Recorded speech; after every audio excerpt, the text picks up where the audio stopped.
সামরিক যুদ্ধে ব্যবহৃত কোনো ড্রোন বা ক্ষেপণাস্ত্র নয়, বরং ইরানের সবচেয়ে বেশি শক্তিশালীর তালিকায় আছে ভিন্ন কিছু, যা নিয়ন্ত্রণ করছে বিশ্ব রাজনীতি ও অর্থনীতি।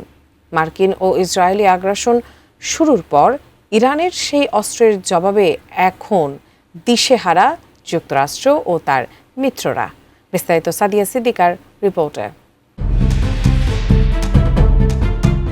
ইরাকের ধূসর মরুভূমি আর আফগানিস্তানের দুর্ভেদ্য পাহাড় মার্কিন সেনাবাহিনীকে একটি কঠিন সত্য শিখিয়েছিল। কারো কাছে বিশ্বের সর্বাধুনিক প্রযুক্তি আর বিধ্বংসী অস্ত্র থাকতে পারে, কিন্তু যুদ্ধের ময়দানে শেষ কথাটি প্রকৃতপক্ষে প্রকৃতিই বলে। বহু বছর পর ইরানের উপকূল ঘেঁষা জলরাশিও বিশ্বকে ঠিক একই শিক্ষা দিচ্ছে।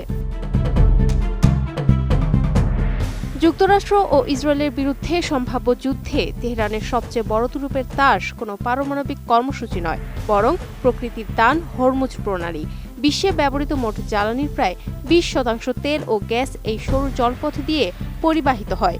কুয়েত, ইরাক, কাতার, সৌদি আরব ও সংযুক্ত আরব আমিরাতের মতো দেশগুলোর জন্য এটি একমাত্র সমুদ্রপথ। 2018 সালে ইরানের তৎকালীন কমান্ডার মোহাম্মদ আলী জাফরি স্পষ্ট হুঁশিয়ারি দিয়েছিলেন, হয় সবাই হরমুজ প্রণালী ব্যবহার করবে, নয়তো কেউই করবে না।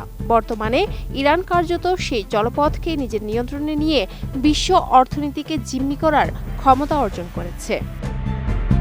উন্নত মানের কাঁচামাল, আরআইএল অ্যাঙ্গেল এন্ড চ্যানেল। এখন কাঠের দিন শেষ, আরআইএল-এর বাংলাদেশ।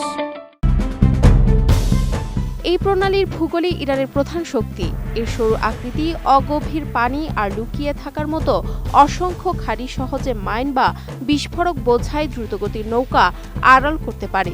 এমনকি আধুনিক ড্রোন বা ক্ষেপণাস্ত্রের চেয়েও এই ভৌগোলিক অবস্থান ইরানের কাছে বেশি শক্তিশালী অস্ত্র।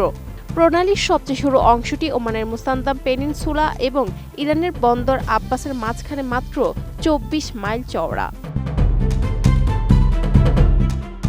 এখানে জাহাজ চলাচলের জন্য ব্যবহৃত করিডোরটি ওমানের জলসীমায় গভীর হলেও ইরানের উপকূলের কাছে এলেই তা অগভীর হয়ে যায়, যা বড় জাহাজের জন্য অত্যন্ত ঝুঁকিপূর্ণ।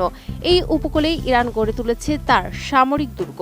বিশেষ করে কেশম দ্বীপের গুহা ও সুড়ঙ্গে নির্মিত হয়েছে মিসাইল সিটি বা ক্ষেপণাস্ত্রের শহর, যেখানে শত শত দ্রুতগতির নৌকা ও ক্ষেপণাস্ত্র মজুত আছে। এছাড়া হরমুজ ও খারক দ্বীপের কৌশলগত অবস্থান ইরানকে শিপিং বিমার খরচ আকাশছোঁয়া করার সুযোগ করে দিচ্ছে। শুধু তেল নয়, বিশ্বের সার তৈরির কাঁচামালের প্রায় 1/3 এই পথ দিয়ে যাওয়ায় খাদ্যপণ্যের দামও ইরানের হাতের মুঠোয়। মার্কিন নৌবাহিনী যদি ট্যাঙ্কারগুলোকে যুদ্ধ জাহাজ দিয়ে পাহারাও দেয়, তবুও বিশেষজ্ঞরা মনে করেন স্বাভাবিক সময়ের মাত্র 10% তেল পরিবহন করা সম্ভব হবে। তাছাড়া সমুদ্রের উচ্চ লবণাক্ত পানি যুদ্ধ জাহাজের দ্রুত ক্ষয় সৃষ্টি করে, ফলে দীর্ঘ সময় সাগরে অবস্থান করা কঠিন।